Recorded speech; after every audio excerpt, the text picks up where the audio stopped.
के नाम से जो बड़ा ही मेहरबान हायत रहम करने वाला है। मुझे सबसे पहले तो आप लोग मुझे ये बताओ कि आप लोगों ने क्वेश्चन कर लिए थे जो मैंने आप लोगों को दोनों क्वेश्चन करने के लिए दिए थे, एक गार्डन को वाला और एक टीन अप कंपनी वाला। किस किस बच्चे ने क्वेश्चन नहीं किए वो जरा please raise your hand.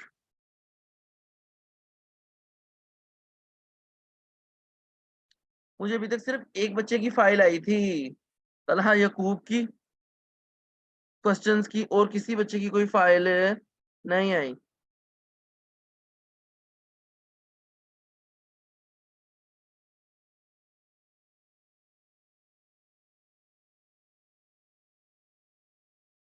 Good.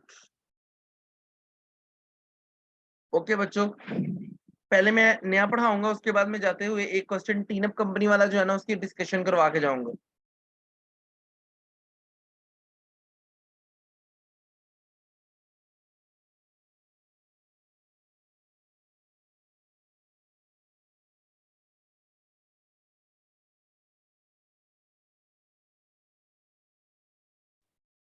Cost of capital.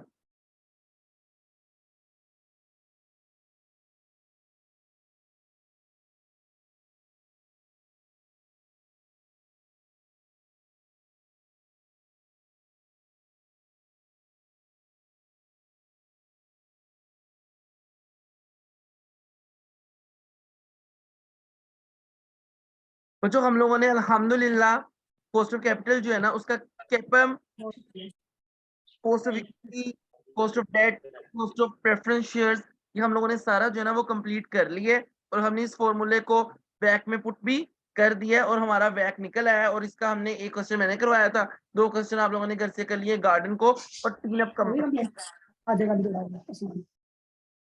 अपना माइक्रोफोन ऑफ कर दो, ये जिसका भी माइक्रोफोन चल रहा है। डायरेक्ट फोन करना ही है, फौरी तौर पे अपना ये कंप्लेन कर दिया। ओ भाई ये किसका माइक्रोफोन ऑन है?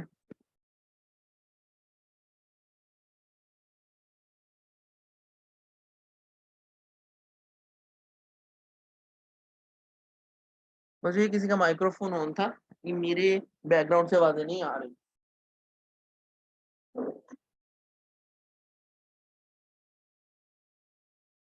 मेरे बैकग्राउंड में इस टाइम कोई भी नहीं है। Okay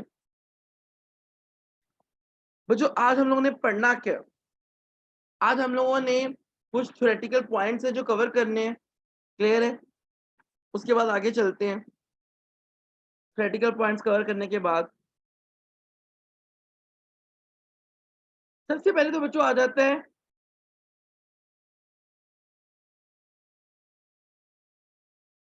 capital asset pricing model की असम्पशन। सबसे पहली इसकी असम्पशन ये है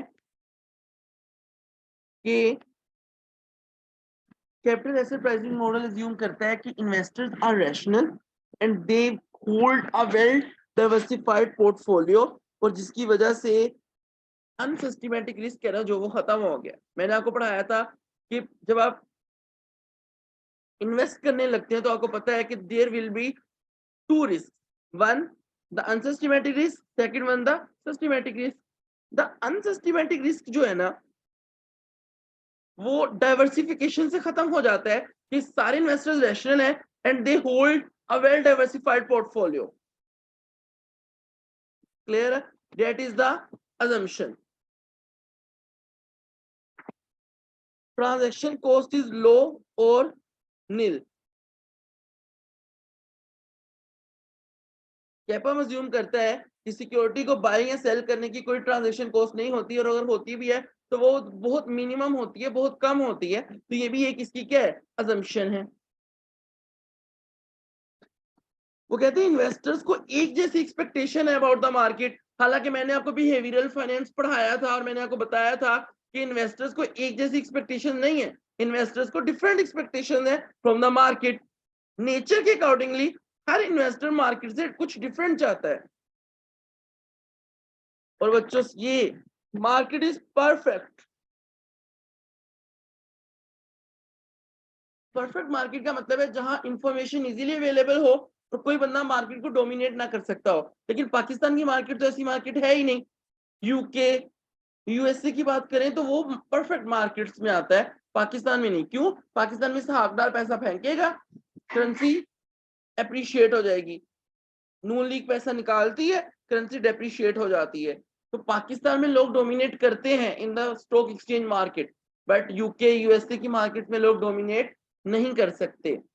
तो बच्चों ये कुछ अजम्पशंस हैं। अजम्पशन का मतलब क्या है? आप इसको ड्रॉबैक्स भी कह सकते हैं, क्योंकि ये जो अजम्पशंस है ना, ये हमेशा नहीं होंगी। क्यों? आप मुझे बताएं कि कहाँ कोई ऐसा इन्वेस्टर है जिसने 20, 25, 30 तरह की कंपनीज में इन्वेस्ट किया हो जो कि अनरिलेटेड हो और उसका अनसिस्टमैटिक रिस्क बिल्कुल ही खत्म हो गया हो। क्लियर है बच्चों? ट्रांजैक्शन कॉस्ट कम होती है, उसके बाद मार्केट में इन्वेस्टर्स को एक जैसी एक्सपेक्टेशंस नहीं है, और कोई बंदा मार्केट को डोमिनेट नहीं कर सकता, और मार्केट परफेक्ट है। तो ये assumptions है।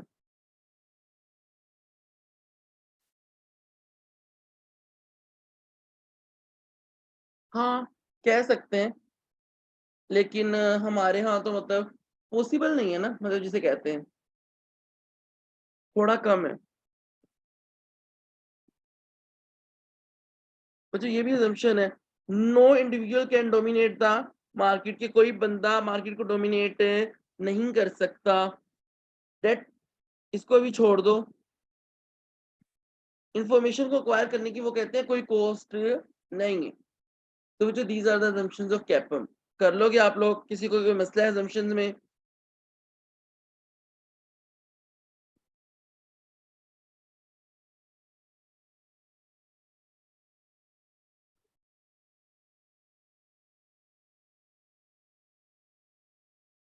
बच्चों एनी इशू?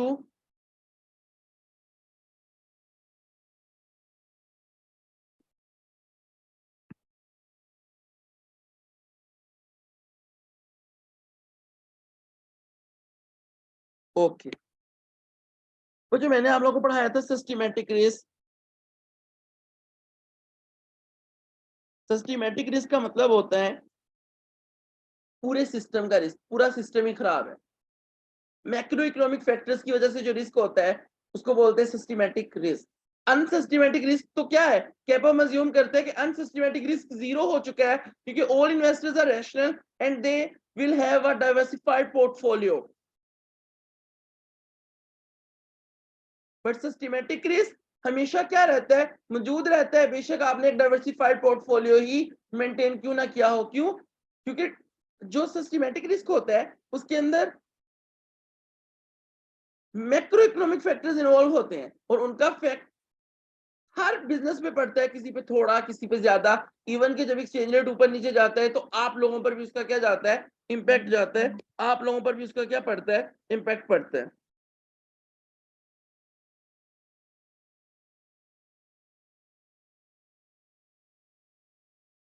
सिस्टमैटिक रिस्क दो तरह के होते हैं।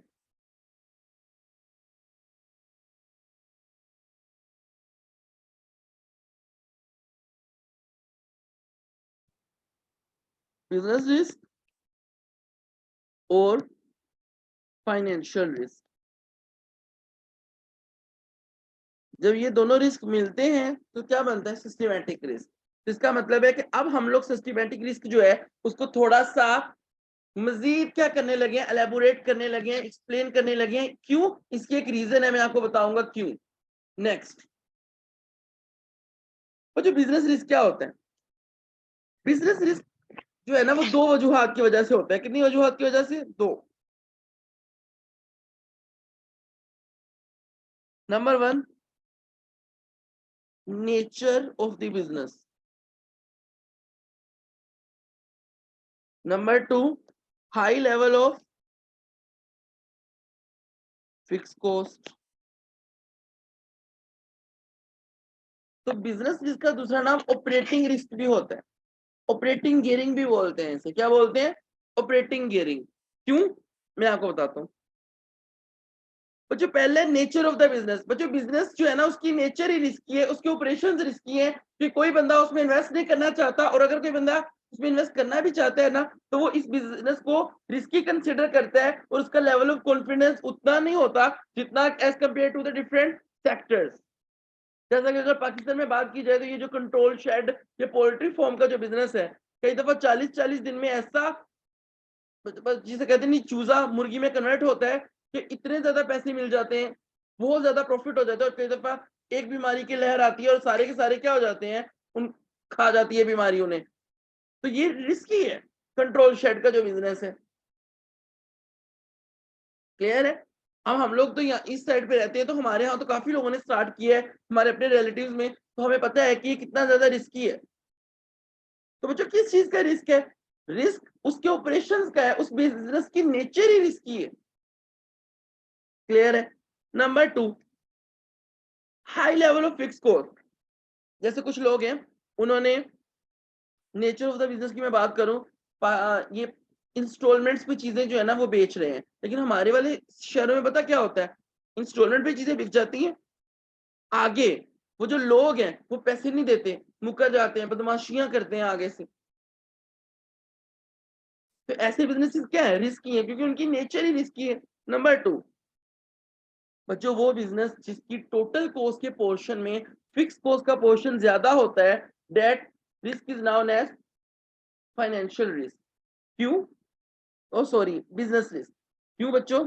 बच्चों बिजनेस की पूरी टोटल कॉस्ट में ज्यादा पोर्शन किसका है, फिक्स कॉस्ट का। तो सर इससे क्या होगा? बच्चों याद रखना, जितने भी बिजनेसेस कोविड के दिनों में सरवाइव किए हैं, वो सबके सब में एक खास बात थी कि सब में वेरिएबल कॉस्ट का पोर्शन क्या था, ज्यादा था। अब ये रेस्टोरेंट थे जितने भी, बच्चों कोविड के दिनों में जब इतने ज्यादा लोग ही नहीं थे, लोग खाना खाने आते ही नहीं थे, कुछ रेस्टोरेंट्स थे जो चल रहे थे, जैसे जाकर टिक्का हो गया या सिर्फ रोस्ट हो गया। बट बच्चों जी जो महंगे महंगे रेस्टोरेंट्स है, स्पाइस बाजार हो गया, मसाला वाला हो गया, इसके साथ ही जुनून हो गया, ठीक है, तो आर्केडियन हो गया, बच्चों यहाँ पर लोग इतना ज्यादा पैसा देते हैं इन्वायरमेंट को एंजॉय करने के लिए। घर बैठ के लोग स्पाइस बाजार का खाना, मसाला वाला का खाना नहीं मंगवाएंगे। तो बच्चों ऐसे बिजनेसेस बंद हो गए। बंद का मतलब क्या है? कुछ सरवाइव कर गए, और वो कोविड के बाद भी आपको नजर आ रहे हैं। बहुत सारे और भी रेस्टोरेंट्स हैं जो MM आलम रोड पे हुआ करते थे, लेकिन अब वो नहीं है। जैसे कि दारचीनी एक रेस्टोरेंट था, काफी लोगों को पता होगा, लेकिन हम वो जाया करते थे, लेकिन दारचीनी जो है ना वो परमानेंटली क्लोज हो चुका है। क्यों? बच्चों याद रखना, कोविड के दिनों में अगर आप फूड नहीं बनाएंगे, खाना नहीं बनेगा, तो खाने के पे जो मटेरियल का खर्चा लगता है वो नहीं लगेगा। जो शेफ बनाता था, ठीक है, उसको भी पैसे नहीं देने पड़ेंगे क्योंकि खाना तो बन ही नहीं रहा।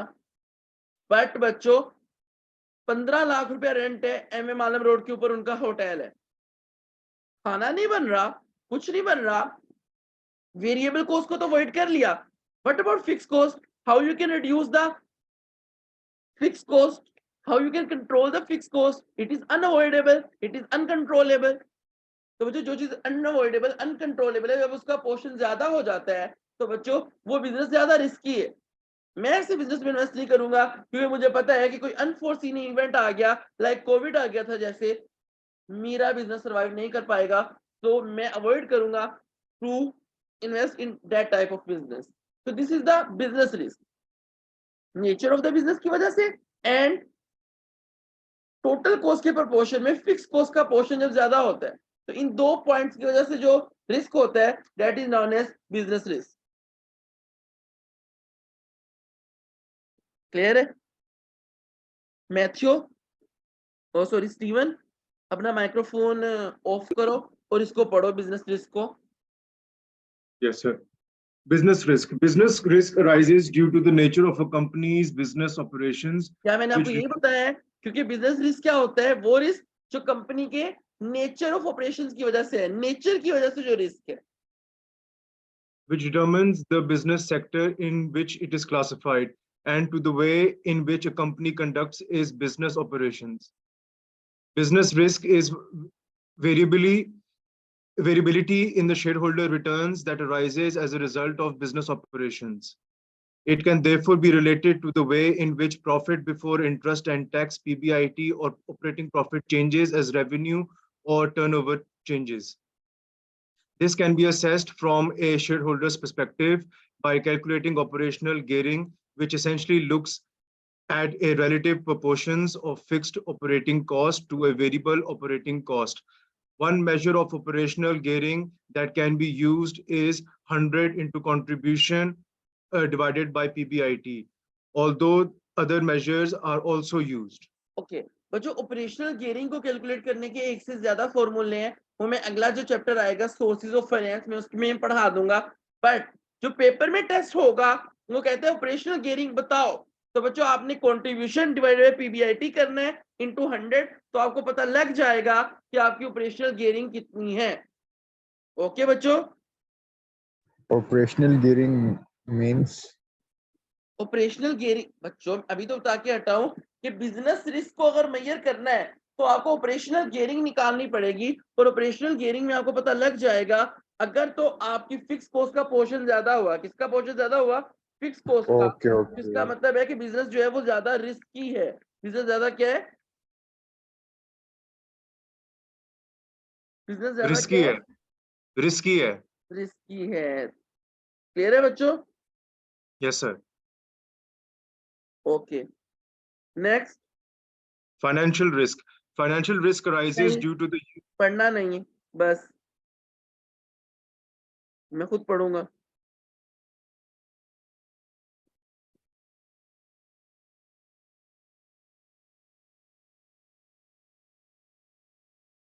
ओके बच्चों, फाइनेंशियल रिस्क।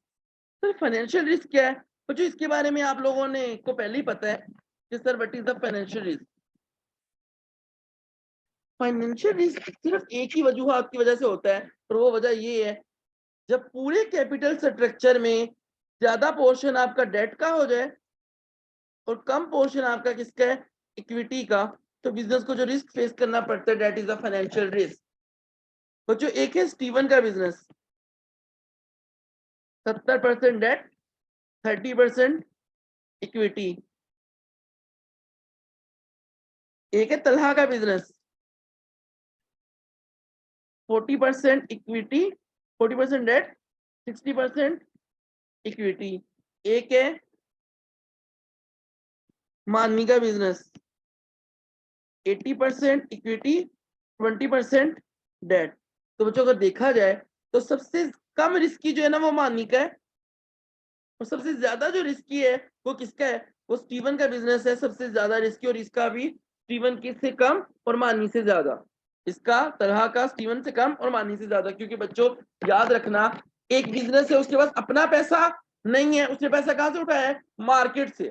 डेट का पोर्शन उसके अपने लगाए हुए पैसे से ज्यादा है, तो ऐसा बिजनेस ज्यादा रिस्की है। क्यों बच्चों रिस्की है ना, क्योंकि डेट से पैसा लिया है और पर्सनल कमिटमेंट है कि हर साल इंटरेस्ट जाएगा, चाहे कोविड के दिनों में बिजनेस चले ना चले, डेट होल्डर्स को आपने इंटरेस्ट देना ही देना है। तो ऐसा बिजनेस जिसने पैसा कहां से पकड़ा होता है, डेट से, तो बच्चों उसको जो रिस्क फेस करना पड़ता है debt risk is known as financial risk, that is risk is financial known as risk. Financial risk. Financial risk.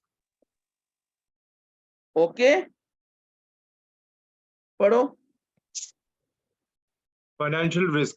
Financial risk arises due एक to the minute, use of मैंने अभी तक तुम्हें थेरीज नहीं पढ़ाई है इस पर, मैं जब थेरीज पढ़ाऊंगा तो मैं प्रूव करूंगा कैसे। क्लियर है? अभी फिलहाल ये समझो कि जिस बिजनेस के टोटल पोर्शन में डेट ज्यादा होता है वो ज्यादा रिस्की होता है। क्लियर है? हम कैसे प्रूव करेंगे कि डेट ज्यादा अच्छा है इक्विटी से, ये बात की बात है अभी थोड़ी देर बाद, क्योंकि मैंने आज कैपिटल स्ट्रक्चर थ्योरीज पढ़ानी है। I have to complete this bullshit. पढ़ो। financial risk. Financial risk arises due to the use of debt as a source of finance, and hence it is related to the capital structure of a company.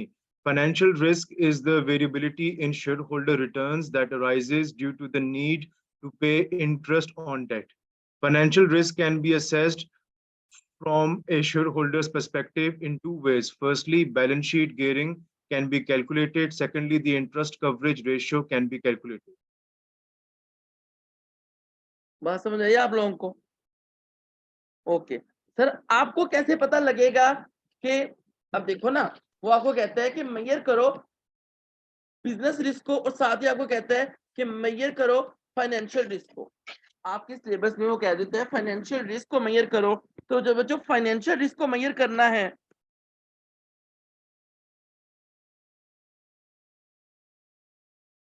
तो पहली ratio gearing ratio. कौन सी ratio? Gearing ratio. Gearing ratio का क्या formula है? Debt divided by debt plus equity. Let's suppose, और यहाँ पे डेट कौन सा आएगा? Long term debt, not current liabilities. बच्चों गियरिंग रेशियो है आपकी 25%। तो कोई बच्चा मुझे बता सकता है कितने परसेंट डेट और कितने परसेंट इक्विटी है? जल्दी बताओ। Your gearing ratio is 25%. How much debt and how much equity?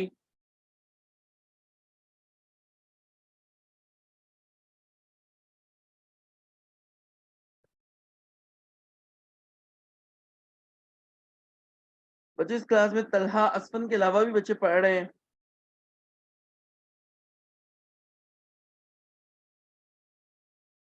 Good. बच्चों याद रखना आंसर आपके न्यूमिनेटर को एक्सप्लेन करता है। 25% का मतलब है 25% क्या है? डेट। डिनोमिनेटर हमेशा 100 होता है, तो जब 25% डेट है तो इक्विटी कितनी है? 75%। क्योंकि कुछ क्वेश्चन में ये यूज भी होगा। क्लियर है? तो मैं आपको बार बार बता रहा हूं कि debt is the what? Gearing ratio. Gearing ratio में इक्विटी डेट को माइनस करके होता है, और एक रेशो होता है debt divided by equity into 100। इसको बोलते हैं debt to equity ratio.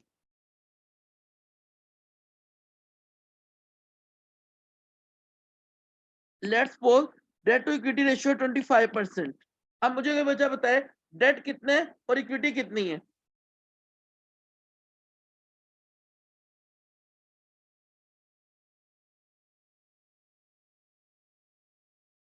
Twenty five that है और इक्विटी कितनी है?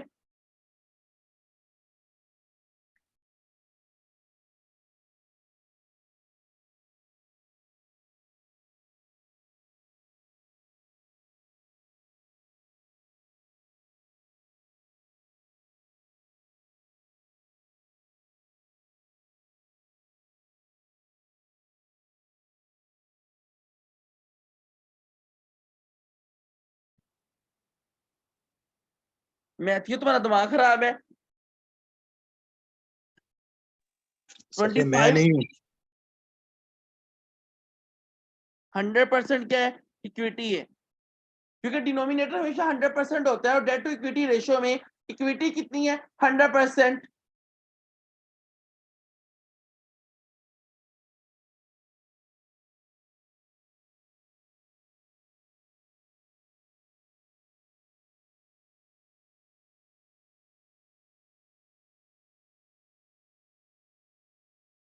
Gearing ratio, debt to equity ratio. तीसरी बच्चों इंटरेस्ट कवर रेशियो।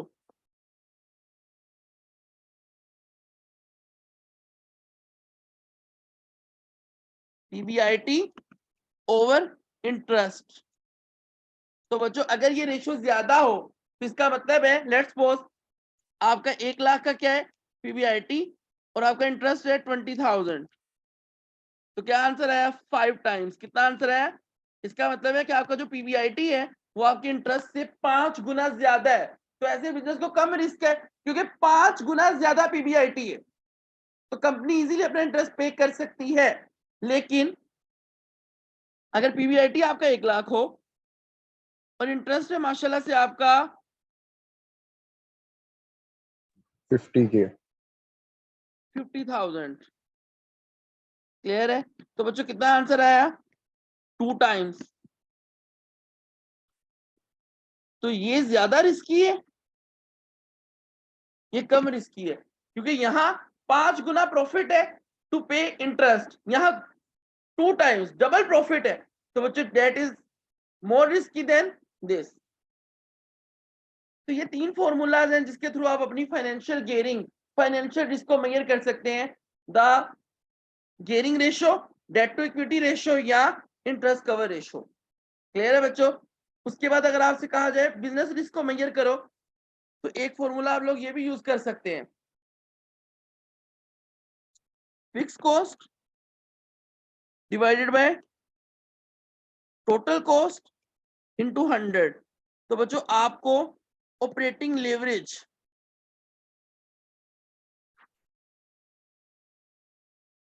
क्योंकि बिजनेस रिस्क का मतलब ही क्या होता है, ऑपरेटिंग रिस्क, तो आपको ऑपरेटिंग रिस्क, बिजनेस रिस्क जो है ना उसको आप मेजर कर लोगे कि वो कितना है। क्लियर है बच्चों? आप मुझे बताओ यहाँ तो कोई मसला है?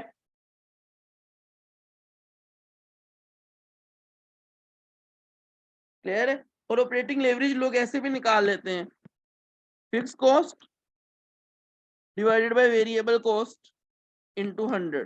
दोनों फॉर्मूले यूज किए जा सकते हैं to calculate the operating leverage, क्योंकि हमने सिर्फ ये पता लगाना है कि फिक्स कॉस्ट का पोर्शन कितना है, फिक्स कॉस्ट का पोर्शन कितना है। क्लियर है बच्चों?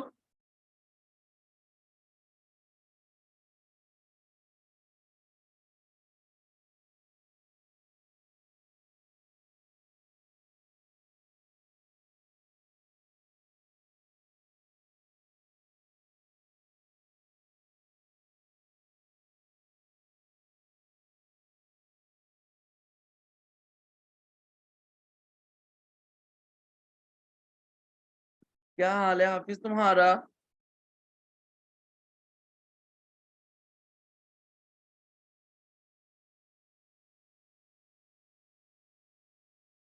ओके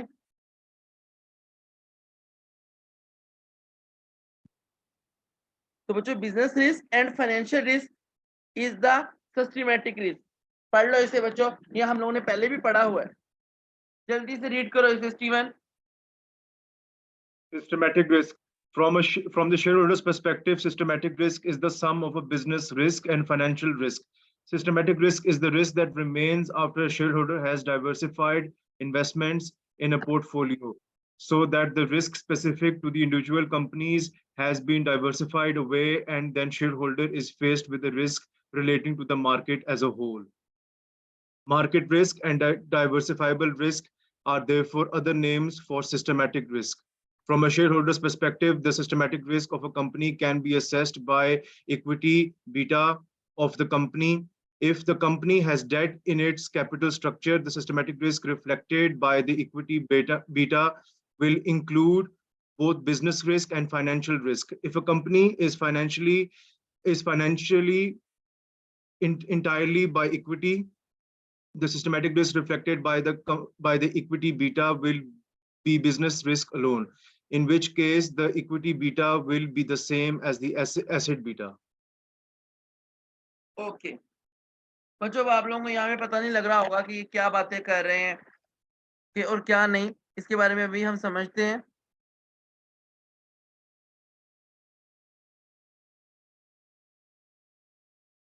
कंट्रीब्यूशन में पीबीआईटी इनटू 100।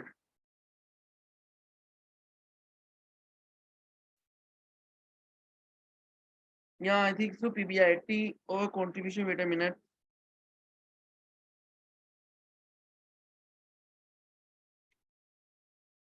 हेलो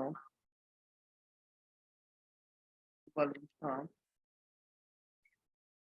जी जी जी जी आ जाए।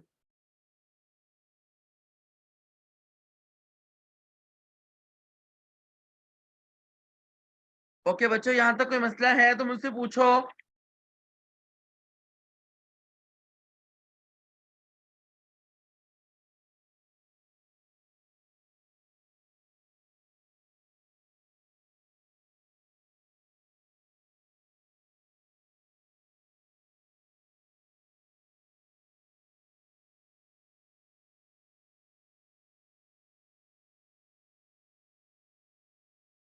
बच्चों फाइनेंशियल रिस्क में और बिजनेस रिस्क में कोई मसला है तो मुझसे आप लोग पूछ सकते हैं, एक दफा देख लो इसे।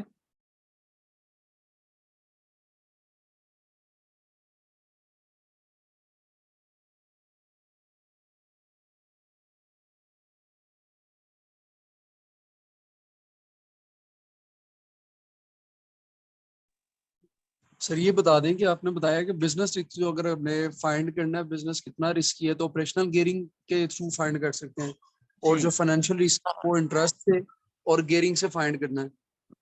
जी, ये 3 रेशियोज जो है, gearing ratio, debt to equity ratio, interest cover ratio, ये मेजर करती हैं फाइनेंशियल रिस्क को।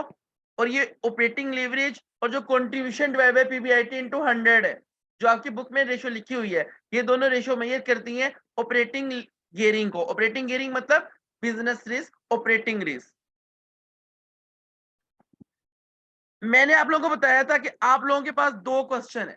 पहला रोट लर्निंग वाला ये क्वेश्चन था, दिस इज, तो इसके ऊपर मैंने लिखवाया था RL, रोट लर्न, किसको क्या करो, रोट लर्न करो।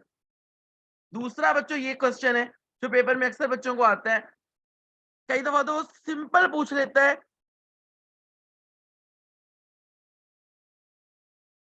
सॉरी RL,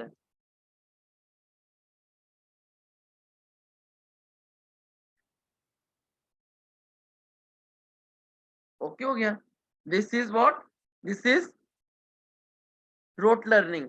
तो बच्चों ये भी आप लोगों ने लिखना है, 8 नंबर का भी आ सकता है, 6 नंबर का भी आ सकता है। The difference between business risk and financial risk, या difference between systematic and unsystematic risk. तो ये 2 रोट लर्निंग के क्वेश्चंस हैं जो आप लोगों ने क्या करने हैं, याद करने हैं। ये 2 रोट लर्निंग के क्वेश्चन है जो कि आप लोगों ने क्या करने हैं, याद करने हैं।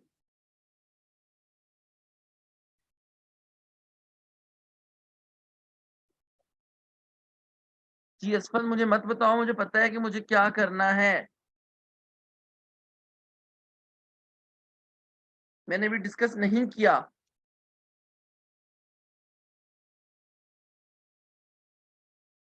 हाँ बेटा, मैंने भी कंफर्म किया आपने, लेकिन मैंने भी डिस्कस नहीं किया।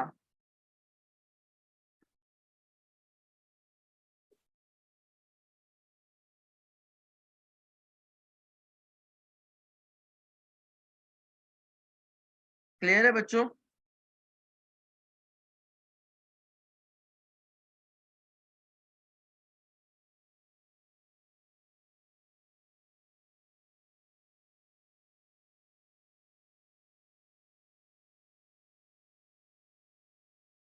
नेक्स्ट, अब सबसे इंपॉर्टेंट टॉपिक इस चैप्टर का जो है ना वो स्टार्ट होने लगा, जो अक्सर बच्चों को समझ नहीं आता।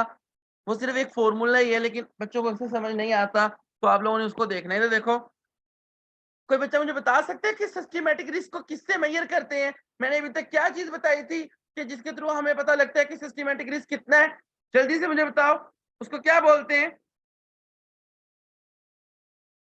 जी, beta RF plus beta RM minus RF। ये फॉर्मूला था किसका? के फाइंड करने का। But is beta, beta is the relative systematic risk. तो इसके थ्रू हम लोग सिस्टमैटिक रिस्क को क्या करते हैं, मेजर करते हैं बच्चों। इसका नाम होता है बीटा इक्विटी। कौन सा beta? That is the beta equity. इसको पूरा नाम होता है बीटा इक्विटी। अच्छा बच्चों, बीटा इक्विटी मेजर करता है किसको? सिस्टमैटिक रिस्क को। किसको? और सिस्टमैटिक रिस्क में मतलब क्या है कि दोनों रिस्क आ जाते हैं, बिजनेस रिस्क, रिस्क भी और फाइनेंशियल रिस्क भी।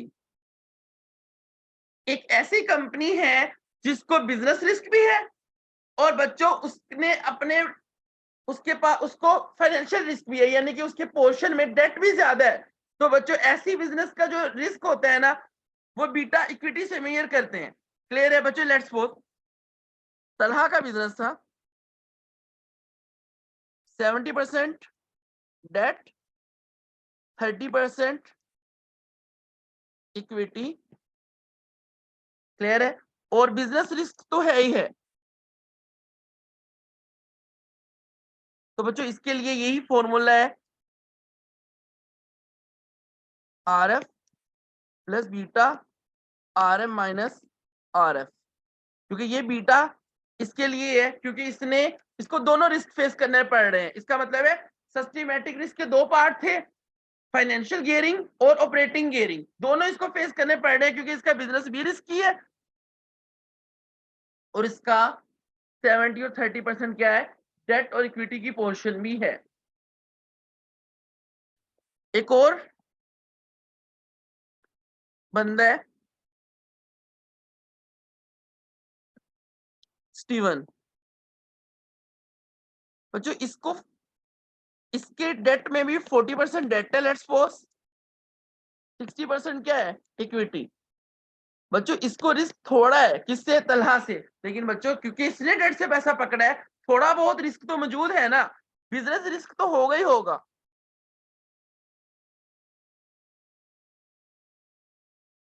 तो बच्चों R F plus beta R M minus R F, तो बच्चों इसके लिए भी यही फॉर्मूला है। क्यों? क्योंकि बच्चों बीटा मेजर करता है फाइनेंशियल रिस्क को और ऑपरेटिंग रिस्क को। बट बच्चों एक बिजनेस है हाफिज का, हाफिज आपको पता है अमीर बंदा है, हाफिज ने ना 100% इक्विटी से बिजनेस खोला है। ऐसा बिजनेस जिसके अंदर डेट हो ही ना, सिरे से डेट मौजूद नहीं है, उसको भी अगर मैं बीटा इक्विटी कह दूं कि भाई बीटा इक्विटी, तो बच्चों हाफिज तो मेरा सर फाड़ देगा। हाफिज कहेगा सर आप मुझे बीटा इक्विटी चार्ज कर रहे हैं, हालांकि मुझे तो सिर्फ और सिर्फ कौन सा रिस्क है, बिजनेस रिस्क है, फाइनेंशियल रिस्क तो है ही नहीं। क्योंकि बच्चों बिजनेस रिस्क तो को तो खत्म नहीं किया जा सकता ना, क्योंकि बिजनेस रिस्क होता है नेचर ऑफ द बिजनेस की वजह से जो रिस्क होता है, बट फाइनेंशियल रिस्क इसको नहीं है क्योंकि इसने डेट से पैसा पकड़ा ही नहीं है, इसके पास 100% क्या है, इक्विटी है। क्लियर है बच्चों?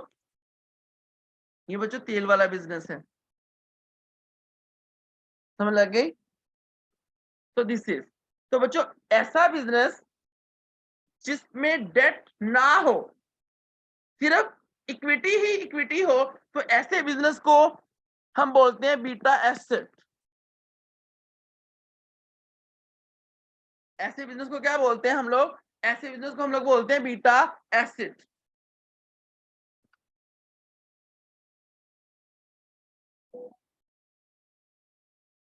अब आपको बात समझ आई? जो बीटा आप लोग पेपर में यूज करते हैं केई निकालने के लिए, ये जो बीटा है ये होता है बीटा इक्विटी। ये क्या होता है, बीटा इक्विटी। बीटा इक्विटी का मतलब है कि वो बीटा है जिसके अंदर फाइनेंशियल रिस्क और ऑपरेटिंग रिस्क दोनों ही क्या है, मर्ज है, दोनों ही क्या है, इंक्लूडेड है। बट जो बीटा एसेट है, जो बीटा क्या है, एसेट है, ये वो बीटा है जिसमें फाइनेंशियल रिस्क नहीं है, सिर्फ कौन सा रिस्क है, ऑपरेटिंग रिस्क है, ऑपरेटिंग गियरिंग है। तो that is the beta asset, that is the beta asset. Sir beta asset निकलता कैसे है, ये देखो बच्चों,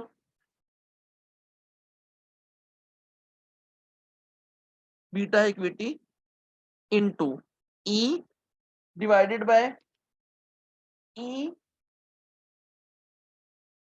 प्लस डी, और डी को आपने 1 माइनस टी आफ्टर टैक्स करके क्या करना है, ऐड करना है, और बीटा इक्विटी से मल्टीप्लाई करवा देना है, तो बीटा एसेट आ जाएगा।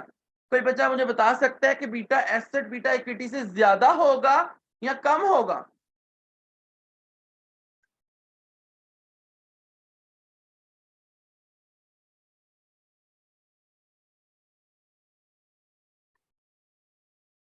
कम होगा। बच्चों बाकी कोई क्लास में मौजूद नहीं है,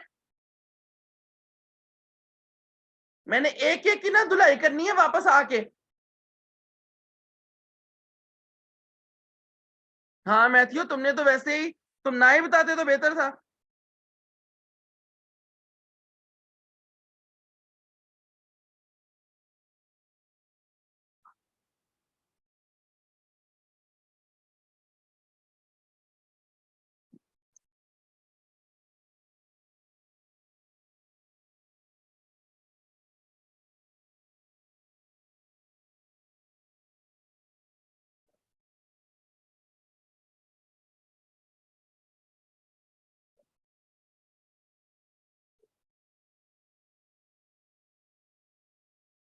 असफन ये लॉजिक ही नहीं है कि डिनोमिनेटर ज्यादा होगा या न्यूमिनेटर ज्यादा होगा।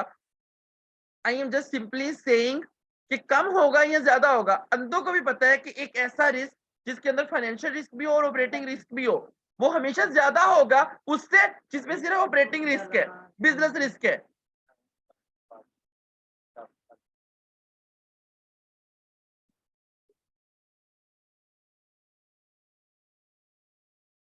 बिल्कुल, कि बीटा एसेट में सिर्फ एक रिस्क है, बीटा इक्विटी में दो रिस्क है, तो बीटा इक्विटी ज्यादा होगा हमेशा बीटा एसेट से। सिंपल सी बात आप लोगों की समझ में नहीं आती?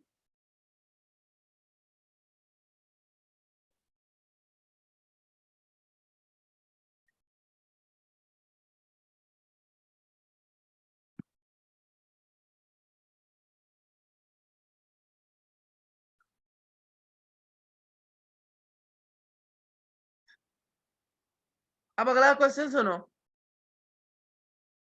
एक होता है रीगियरिंग करना और एक होता है अनगियरिंग करना। अब आप लोगों ने मुझे एक कॉलम मैच करके देने हैं।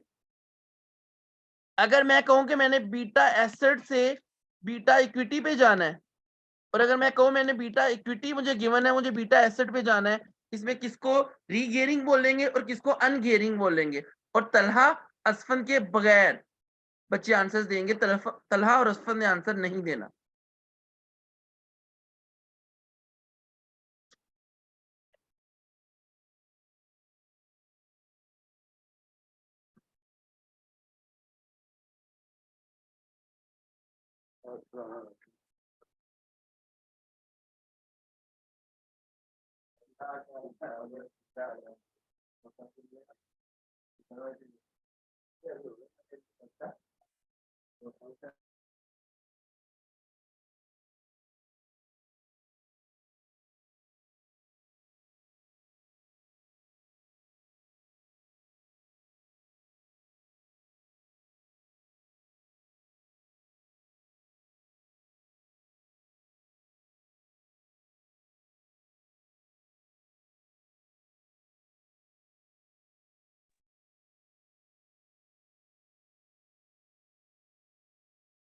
बीटा इक्विटी से एग्जैक्टली बिल्कुल बच्चों, बीटा इक्विटी का मतलब है ऐसा बीटा जिसके अंदर फाइनेंशियल रिस्क भी है और बिजनेस रिस्क भी है। तो जब आपने उसको बीटा एसेट में कन्वर्ट करना होगा तो इसका मतलब है आप क्या कर रहे हैं, आप अनगियरिंग कर रहे हैं। ये बीटा इक्विटी में से गियरिंग को क्या कर रहे हैं, माइनस कर रहे हैं। और बच्चों रीगियरिंग का क्या मतलब हुआ कि बीटा एसेट गिवन है, उसके अंदर बीटा एसेट का मतलब क्या होता है, सिर्फ वो रिस्क जिसके अंदर जिसको सिर्फ वो बिजनेस जिसको सिर्फ ऑपरेटिंग रिस्क का सामना करना पड़ रहा है और उसके अंदर आप फाइनेंशियल रिस्क भी ऐड कर रहे हैं। इसका मतलब है वो क्या है, वो रीगियरिंग है। बीटा एसेट से बीटा इक्विटी पे जाना इज द रीगियरिंग, बीटा इक्विटी से बीटा एसेट पे आना अनगियरिंग। बच्चों आप इसको फॉर्मूले को समझे। बीटा इक्विटी वो बिजनेस जिसको सिर्फ किसका रिस्क है, दोनों रिस्क है, फाइनेंशियल भी और बिजनेस भी। उसको आपने मल्टीप्लाई करवाना है सिर्फ इक्विटी के पोर्शन से। किसके पोर्शन से, इक्विटी के पोर्शन से। तो आपका बीटा एसेट निकल जाएगा, तो आपका क्या निकल आएगा, बीटा एसेट निकल आएगा। क्लियर है बच्चों? मैं आपको बताता हूँ कैसे इसके सवाल आते हैं। बस आपने ये अंदाजा रखना है कि डेट टू इक्विटी रेशियो में इक्विटी कितनी होती है, 100%, एंड गियरिंग रेशियो में इक्विटी कितनी होती है, डेट की परसेंटेज को माइनस करके। अगर 25% है तो इट मींस 75% इक्विटी है। ओके बच्चों, बीटा इक्विटी है 1.5। क्वेश्चन है, 2 क्वेश्चन इसके बाद आप लोगों ने करने हैं। मैंने आपको बताया था बीटा का कोई साइन है नहीं होता।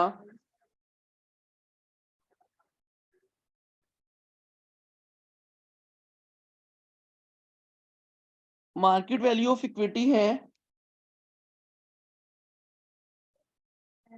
450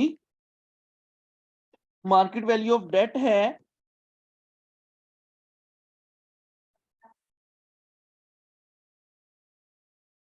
170, टैक्स है 30%। एक सवाल इस फॉर्म में आता है,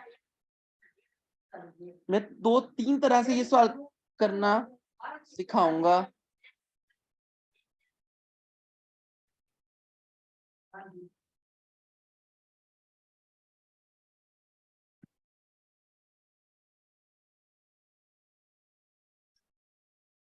बीटा इक्विटी है 1.5 इंटू इक्विटी कितनी है 450, 450 की क्या इक्विटी प्लस डेट कितना है 170, 1 माइनस टी कितना है 30%, 0.3। जल्दी से जरा मुझे आप लोग इस क्वेश्चन को बीटा एसेट को कैलकुलेट करके बताएं कितना आ रहा है।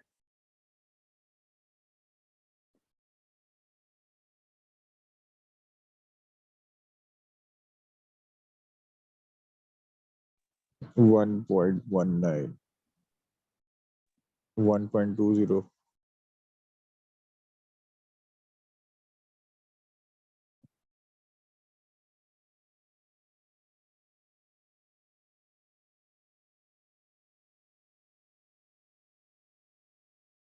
That is the beta asset.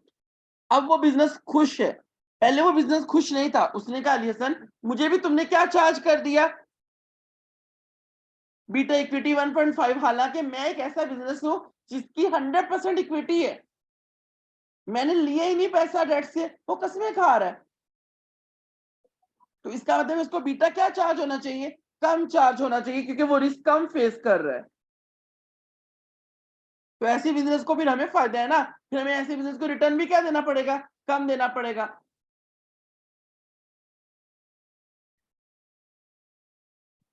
एक क्वेश्चन इस तरीके से आता है और एक क्वेश्चन इस तरीके से आता है। बीटा इक्विटी है 1.5,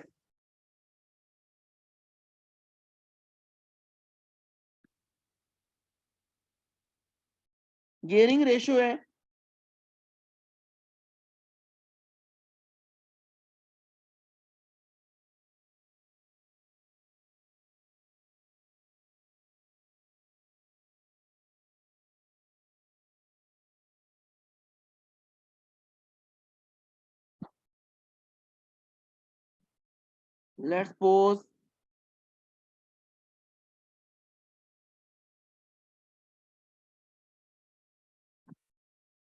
60%,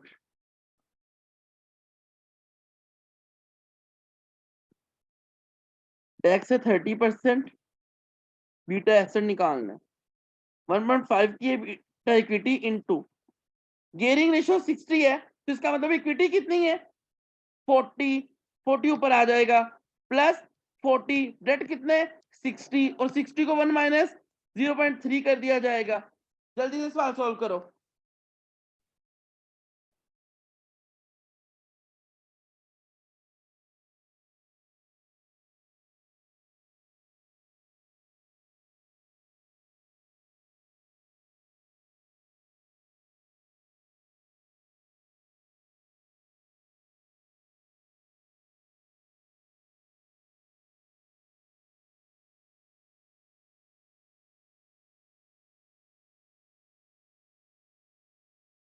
गुड है।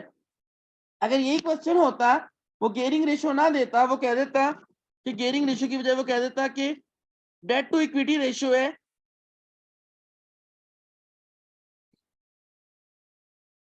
60%। अब बीटा एसेट निकालना है 1.5 इंटू, अब इक्विटी कितनी है 100 डिवाइडेड बाय 100 प्लस डेट कितना है 60, 1 माइनस 0.3। जल्दी सॉल्व करो।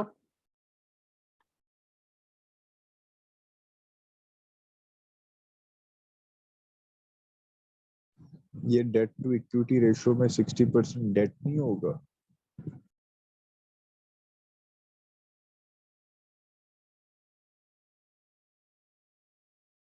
हाँ तो 60% डेट ही है बेटा, इसमें इतना ज्यादा कंफ्यूज होने वाली क्या बात है। तो सर ये आपने 1.5 मल्टीप्लाई बाय 100 क्यों किया? क्योंकि मेरा दिमाग खराब था, क्योंकि फॉर्मूला होता है E divide by E plus D 1 minus ओ T। Okay sir sorry I got it was equity. तुम्हारा आना बस रहता था। ये किसका आ रहा है जरा? हमजा 1.06 आ रहा है, मेरा गलत है।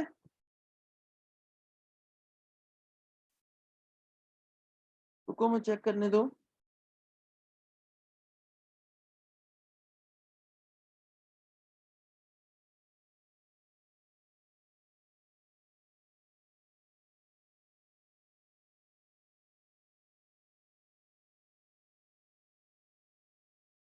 यस बच्चों, मेरा ही गलत आया है। मेरे पास ना एक्चुअली कैलकुलेटर नहीं है, मैंने उस पे कर रहा हूँ मोबाइल पे।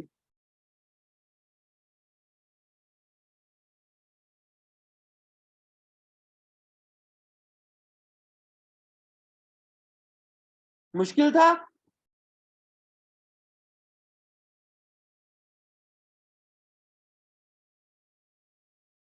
कॉन्सेप्ट समझ आ गया? चलो, मेरा काम सिर्फ कॉन्सेप्ट समझाना था। अब देखो, समराइज कर रहा हूँ आज हमने क्या क्या पढ़ा। सबसे पहले मैंने आप लोगों को कैपम की ना assumptions पढ़ाई, और मैंने कहा कि सारे इन्वेस्टर्स रैशनल हैं, they have well diversified portfolio. दूसरे नंबर पे मैंने आपको पढ़ाया transaction cost are nil, very low. तीसरे नंबर पे मैंने आपको पढ़ाया कि डेट बीटा जो है ना वो 0 है। इसकी एक assumption में हमने जो पढ़ा था, debt is debt beta is 0। Debt beta क्या होता है? ऐसा बिजनेस जिसको बिजनेस रिस्क भी हो as well as operating risk भी हो, वो होता है बीटा इक्विटी। डेट बीटा होता है ऐसा बिजनेस जिसके अंदर फाइनेंशियल गियरिंग ना हो। तो ये ज्यूम करते हैं कि डेट बीटा क्या है? 0 है। फिर ये ज्यूम करता है सारे इन्वेस्टर्स के पास एक ही सेम लेवल की क्या है? इंफॉर्मेशन है, और इंफॉर्मेशन को गेन करने की कोई कॉस्ट नहीं है। फिर ये ज्यूम करता है कि सबकी मार्केट में होमोजीनियस एक्सपेक्टेशंस हैं, हालांकि ऐसा कुछ भी नहीं होता। एवरीबॉडी मार्केट से, हर बंदा एक ही तरह की एक्सपेक्टेशन नहीं रखता, हर बंदे को मार्केट से एक ही तरह की चीजें नहीं चाहिए।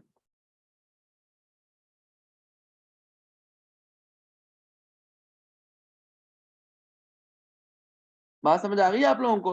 तो this is the rote learning वाला क्वेश्चन जो आप लोगों ने करना है। नेक्स्ट आ जाओ बच्चों।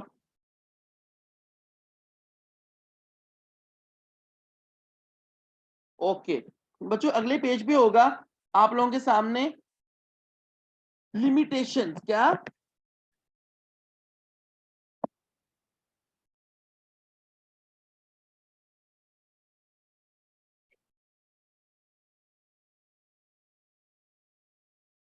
क्रॉस लगा दो इसके ऊपर बच्चों।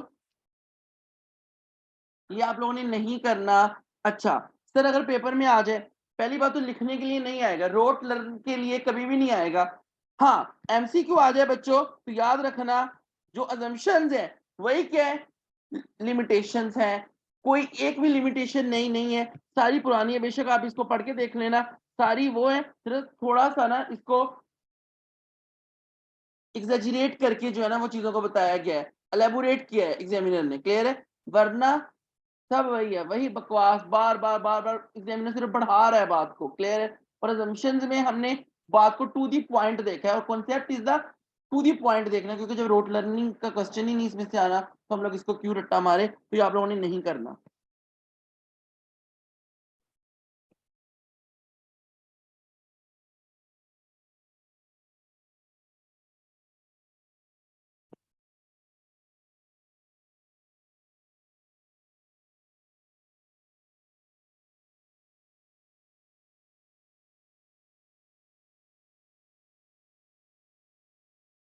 बच्चों कैपम के एडवांटेजेस क्या क्या है? क्लियर है? इसको भी ना मतलब कुछ करने की जरूरत नहीं है, लेकिन मैं आज नहीं, लेकिन पढ़ा दूंगा। फिर बच्चों ये है कि डिविडेंड ग्रोथ मॉडल वर्सेस कैपम में कौन सा अच्छा है और कौन सा बुरा है, तो ये उन्होंने इसके बारे में बताया गया है, तो ये भी आप लोगों ने नहीं करना।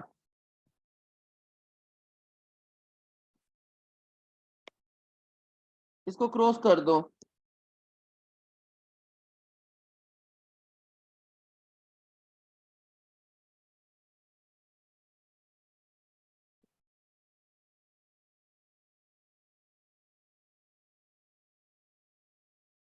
और बच्चों ये दोनों जो है ये भी आप लोगों ने नहीं करने। तो अभी जो अगला टॉपिक है वो यहाँ से इंशाल्लाह ताला हम लोग कल जो है ना वो शुरू करेंगे। और अच्छा, कल जो है ना वो आप लोगों की मेरे साथ जो क्लास है ना वो इसी टाइम पे होगी 1 बजे, लेकिन थोड़ी क्लास जो है ना वो लेंथी लंबे अरसे तक के लिए चलेगी, बिकॉज कल मैंने ये पूरा चैप्टर जो है ना वो वाइंड अप करना है, चैप्टर स्ट्रक्चर थ्योरीज भी और ये जो एक टॉपिक रहता है वो भी।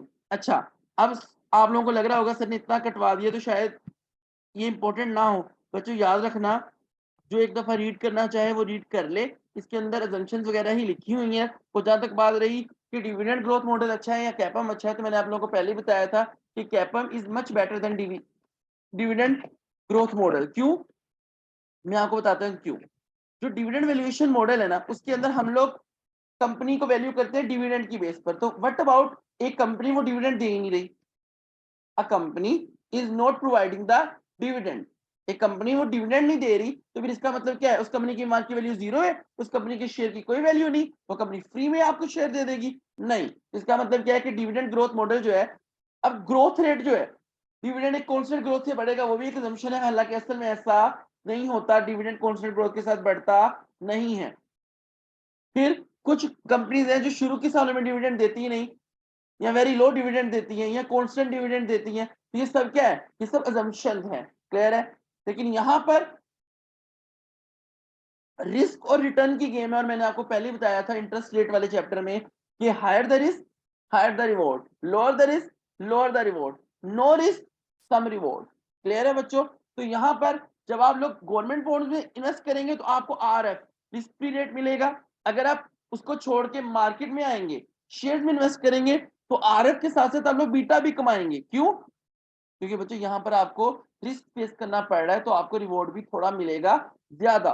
क्लियर है बच्चों? तो this is all about cost of capital. अभी मेरे पास 12 मिनट है क्लास के, ठीक है? मैं टीन अप कंपनी वाला क्वेश्चन शुरू करने लगा हूँ, वो करते हैं, फिर उसके बाद इंशाल्लाह ताला आप लोगों को आज का काम देता हूँ कि आपने आज कौन सा क्वेश्चन कर। क्लियर है? सारे बच्चे अपने अपने किए हुए क्वेश्चंस को खोल लें।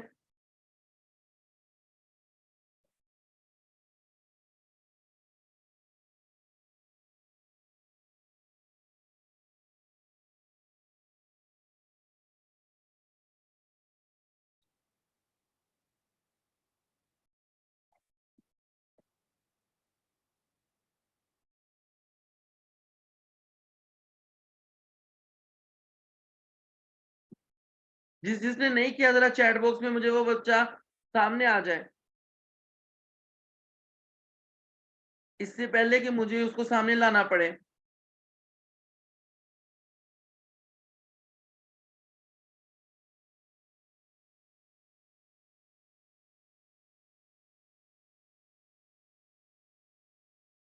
जब मेरा दिल करेगा, क्योंकि आप लोगों ने तमाशा बनाया हुआ है कि मेरा लेक्चर लेने के बाद भी रोज आपको रिकॉर्डिंग चाहिए ही चाहिए। कई दफा लेट भी हो जाता है, आप लोग लेक्चर क्यों नहीं ले रहे? आज की रिकॉर्डिंग क्या कर रही है? तुम तो लेक्चर के अंदर मौजूद हो, मतलब इतना फालतू टाइम है तुम लोगों के पास कि मेरा 1.5 घंटे का लेक्चर भी लो, उसके बाद इस लेक्चर की जाके रिकॉर्डिंग भी लो। मैंने तो आज तक कभी रिकॉर्डिंग नहीं ली, मुझे तो आज तक कभी रिकॉर्डिंग की जरूरत नहीं पड़ी। अगर मैं क्लास के अंदर अटेंटिव मौजूद हूँ, मुझे तो लगता है रिकॉर्डिंग आप लोग मेरा लेक्चर लाइव लेते ही नहीं है, वैसे ही रख देते हैं।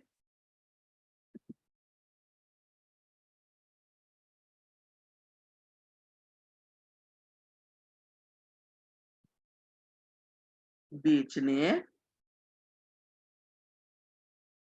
चला देखो तुम पहले मेरे लेक्चर बेच लो, बाकी जो है ना काम बाद में कर लेते हैं। भूख पड़ी हुई है तुम्हें तो।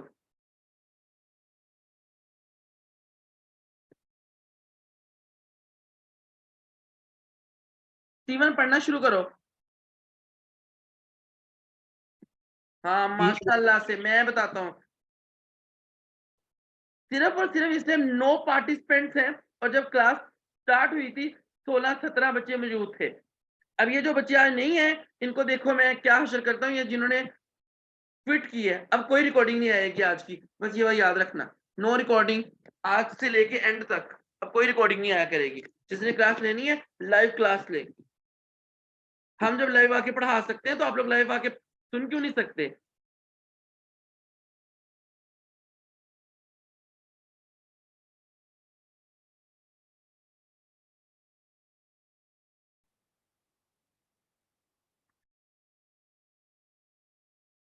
पढ़ो Steven. INAPCO is planning to raise funds for an expansion of existing business activities. The intention is to expand has already been announced to the stock market. In preparation for this, the company has decided to calculate its weighted average cost of capital. INAPCO has the following capital structure. Okay बस, calculate the market value weighted average cost of capital. अच्छा, यानी कि दोनों निकालने हैं, market value की base पर भी और बुक वैल्यू की बेस पर भी। ये मैंने ए पार्ट का वो दिया। यहाँ पर बच्चों पहले मार्केट वैल्यूज निकाल लो। क्या निकाल लो? मार्केट वैल्यूज, और यहाँ पे लिख लो बुक वैल्यूज। क्लियर है? Market values and book values. सबसे पहले आ जाती है ई, इक्विटी की मार्केट वैल्यू। तो इक्विटी की मार्केट वैल्यू कितनी है बच्चों? ऑर्डिनरी शेयर डेट 200 कितना है?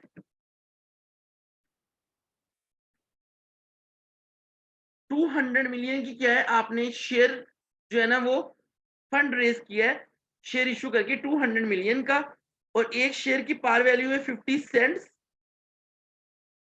और एक्स डिविडेंड मार्केट प्राइस है 5.85।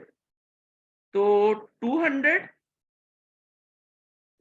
डिवाइड बाय 50 सेंट्स 0.5 इंटू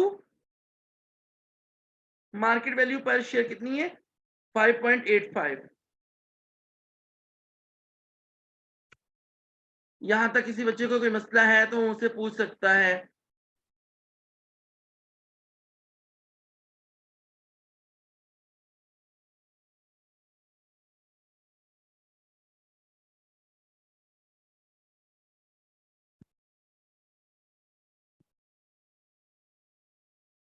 एक और पार्टिसिपेंट कम हो गया है।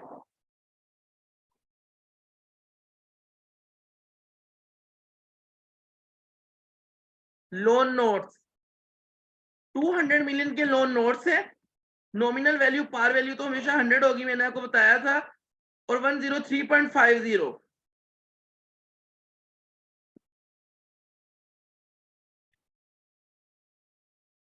103.50 that is your loan notes।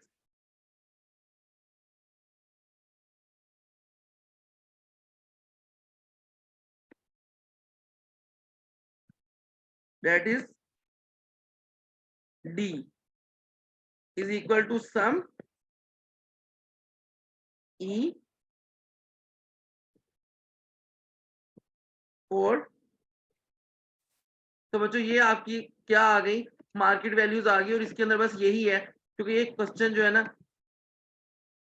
और यहाँ पर आएगी बुक वैल्यू, और बच्चों बुक वैल्यू वही होती है जो आपकी वैल्यूज में लिखी है। 200 का आपका क्या है? डेट है, और इक्विटी आपकी जो टोटल है ना वो है 200 एंड 650 850। कितने की? 850 की। 850, क्योंकि मैंने आपको बताया था बुक वैल्यू में रिजर्व रिटेन अर्निंग्स वगैरह भी आएंगी। जिन्होंने 7 किया है उनको पता है कि इक्विटी में टोटल कितनी चीजें इंक्लूडेड होती हैं। दैट इज, अब के ही निकाल लेते हैं, और बच्चों यहाँ पर के ही जो है ना वो कैपम के फॉर्मूले से निकलेगा। रिस्क फ्री रेट है 4%, इक्विटी रिस्क प्रीमियम है 6%, और ये इक्विटी बीटा गिवन है 1.15। 4 प्लस 1.15 इंटू 6, क्योंकि इक्विटी रिस्क प्रीमियम है। 10.9। बच्चों किसी का अलग आ रहा है कॉस्ट ऑफ इक्विटी तो वो मुझे बता सकता है।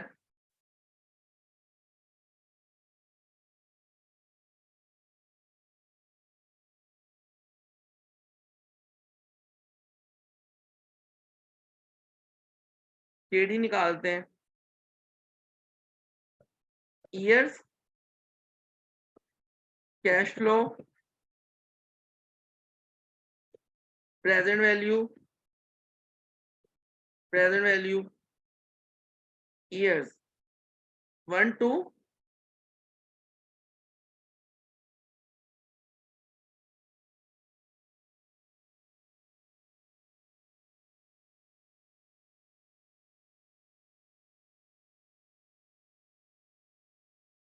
तो बेटा किया क्यों नहीं सोल्व, मुझे बस इतना बता दो, ये तो कोई एक्सक्यूज ना हुआ।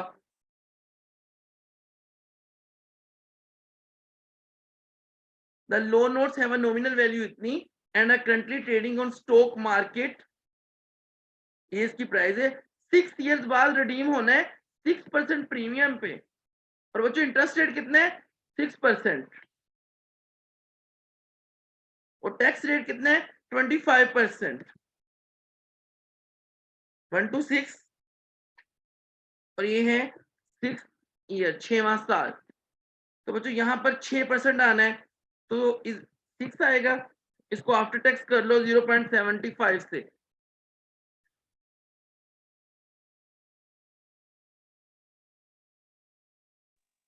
सर अगर इसके लास्ट पे सर जो वाईटीएम आता है और उसी को सर आफ्टर टैक्स कर लें तो सर वो भी सेम एज इट इज वही आंसर आता है ना? हाँ जी वही आंसर आता है, लेकिन मैं वैसे भी एग्जामिनर को बताना चाह रहा हूँ कि भाई हमें कॉन्सेप्ट आता है।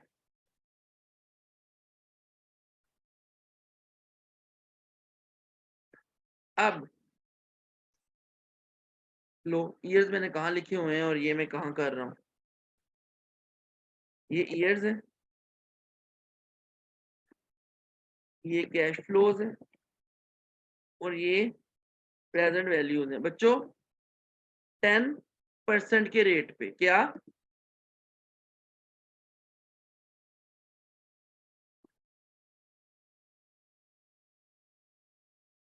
जल्दी से बच्चों मुझे 10% के रेट पे ना एन्युटी फैक्टर बताओ, मुझसे कैलकुलेट नहीं होता, मैं नहीं कैलकुलेट कर रहा।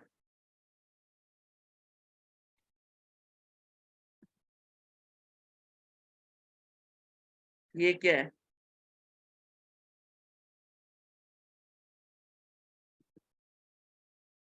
सिर्फ मुझे 10% के रेट पे एन्युटी फैक्टर चाहिए 4.355, 4.355 इंटू कैश फ्लो, ये मैं खुद ही कर लूंगा। 106 into 1.1 raise to power -6 is equal to ये प्लस ये माइनस 103.50।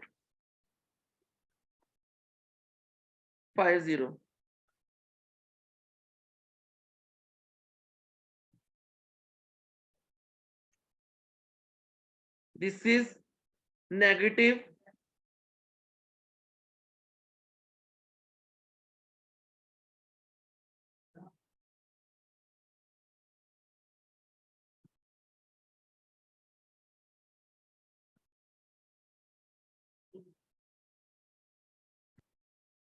NPV is negative.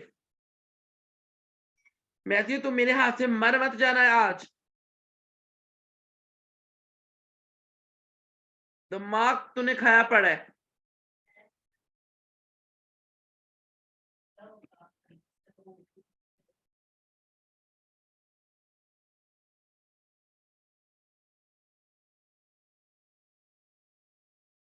बच्चों 5% पेनल्टी फैक्टर बताओ।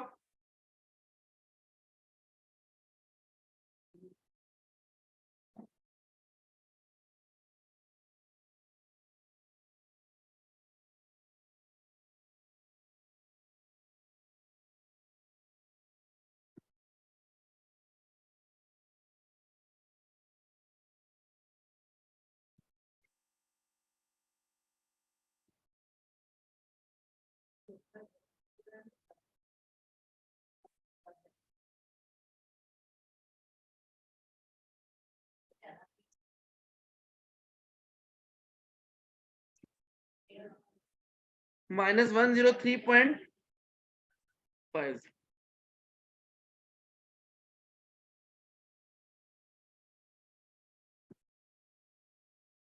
ये तो बच्चों दोबारा इस पे क्या आ रही है, नेगेटिव आ रही है, तो इसका मतलब है हमें और थोड़ा लोअर रेट अज्यूम करना पड़ेगा। तो मैं 3% अज्यूम कर रहा हूं।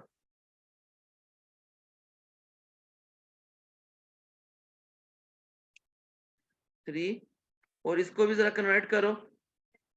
3% का एन्युटी फैक्टर बताओ।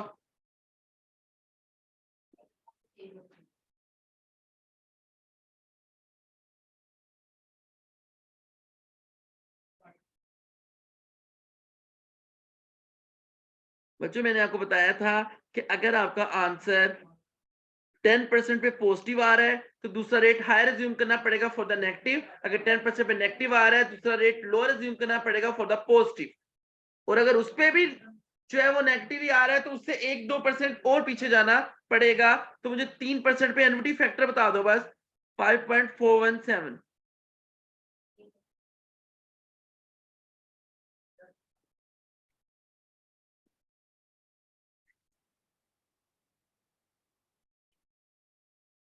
लो rate 3 plus NPV at lower rate divided by NPV at lower rate minus NPV at higher rate into 10 में से 3 माइनस करो तो 7, तो डायरेक्ट कर लिया करो 7। तो बच्चों ये आ गया क्या, इट्स यूर केडी। तो यहां हम लोग वैक निकाल लेते हैं मार्केट वैल्यू की बेस पर। किसकी बेस पर, मार्केट वैल्यू की बेस पर। के इंटू ई प्लस ये इंटू डी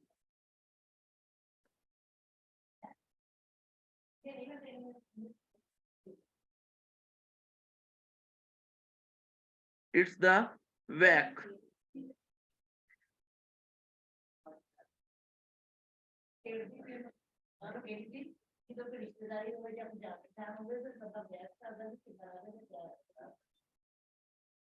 सर आपके बैकग्राउंड में आवाजें आ रही हैं। मेरे बैकग्राउंड की आवाजों को तुम लोग रहने दो, अपना काम करो। मैंने आपको बताया था कि जब मैं घर चला गया तो मेरे बैकग्राउंड से ऐसी ऐसी आवाजें आएंगी कि तुम लोगों के कान पक जाएंगे।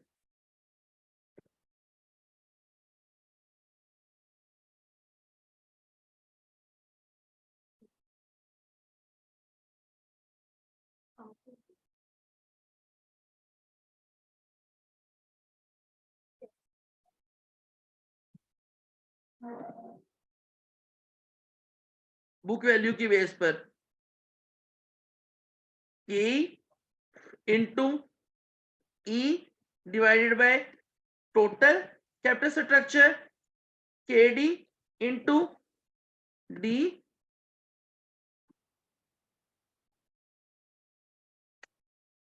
This is 9.77।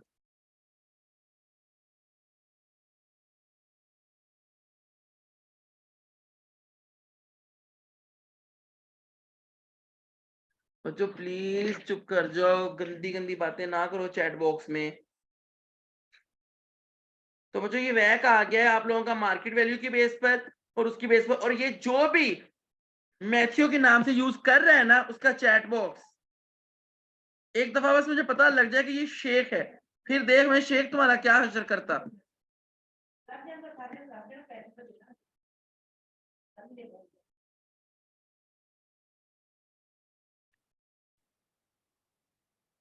बच्चों को बच्चों मुझे बता सकते हैं क्वेश्चन का नंबर क्या है।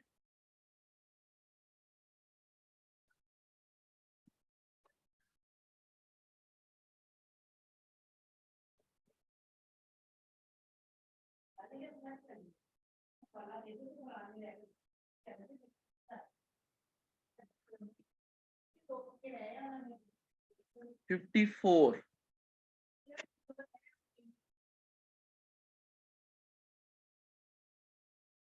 क्वेश्चन नंबर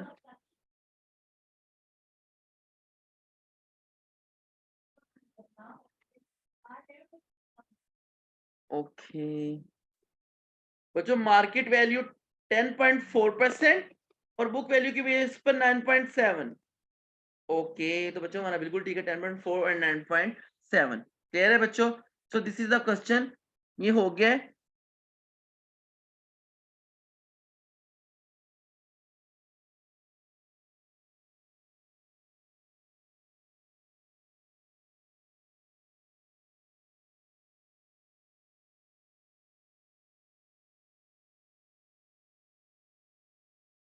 ओके हो गया, तो बच्चों ये आप लोगों को समझ आ गया। तो आज का हमारा लेक्चर यहीं पे खत्म होता है, समाप्त होता है। तो अभी आप लोगों ने एक दो क्वेश्चन इसके और है, वो आप लोगों ने कर लेने। मेरा ख्याल एक कार्ड को वाला है और एक और क्वेश्चन है। आई एम जस्ट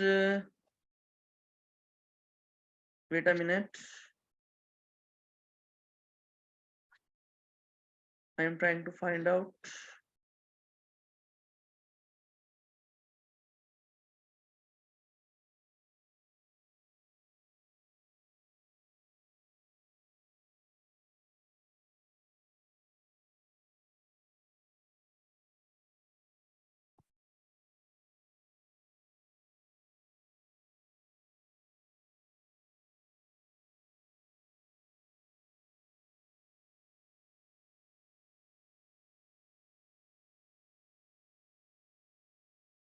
जी बच्चों, ये बहुत इंपॉर्टेंट, सबसे इंपॉर्टेंट क्वेश्चन एएमएच को वाला है, बिकॉज इसके अंदर सारे कॉन्सेप्ट टेस्ट हो जाते हैं। क्वेश्चन नंबर 47 एएमएच को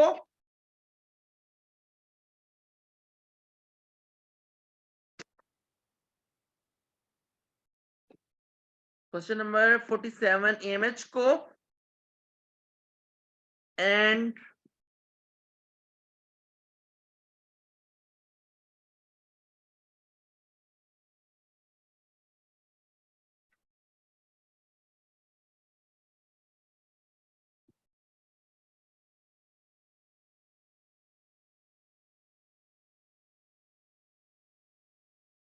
इसका अल्फा पार्ट सिर्फ के ही निकालनी है 3 नंबर की डिविडेंड वैल्यूएशन मॉडल के थ्रू।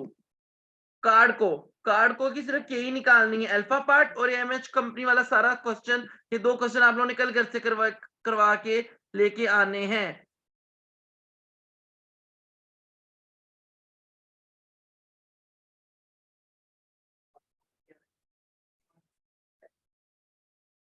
बच्चों कौन है ये?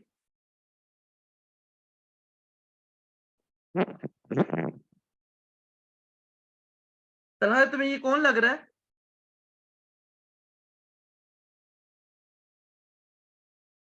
सर वो एहश्याम है बड़ा क्लास में। एहतशाम कौन? वो एहश्याम F7 में जो था, वो एहश्याम वाइट। एहतशाम कौन? एहश्याम वाइट। सर या ये मानी है या ये एहश्याम वाइट है, इन दोनों में से कोई एक है। मानी तो अपने नाम से क्लास ले रहा है, ये शायद नहीं है, वाइट हो। अभी नहीं है मानी, अभी क्लास में नहीं है, मैं देख रहा हूँ। हाँ। कल से हर बच्चा अपने नाम के साथ एंटर होगा, अगर किसी के नाम के साथ एंटर हुआ मैंने उसको एंटर ही नहीं करना। क्लियर है? अल्लाह हाफिज, टेक केयर, बाय। ये जो भी है ना व्हाइट या ब्लैक, मैंने इसको मार मार के इसकी सारी मैल ही उतार देनी है। No, sir, this is not possible. कौन है ये? अब ये कौन था? ये तो स्वाति है। सर आपको आवाज से नहीं पता चलता स्वाति? फटे स्पीकरों वाले। सर ये पता नहीं कौन मेरा नाम इस्तेमाल कर। तुम्हारा नाम बेटा, तुम्हारा नाम इस्तेमाल भी ऐसे लोग ही करते हैं। अच्छा किसी बंदे ने तुम्हारा नाम आज तक इस्तेमाल किया? काफी ने सर, बस थोड़ी सी नजर लग गई। नजर लग गई है तुम्हें? सर बेटा, ये तो नजर बच्चों को- सर पहले ये मैथ्यू मुझसे गंदे गंदे सवाल कर रहा था प्राइवेट में। मैं कहा यार तुझे खैर है, तेरा मेरा तो इतना मजाक ही नहीं है। ओह, बच्चों इनका ईस्टर अभी होके गुजरा है ना, तो ईस्टर पे ये लोग जरा थोड़ा वो भंग शंग पी के ना। सर अभी चल रहा है, ईस्टर चल रहा है सर। हाँ ओके बच्चों, अल्लाह हाफिज, take care, bye. Bye bye sir.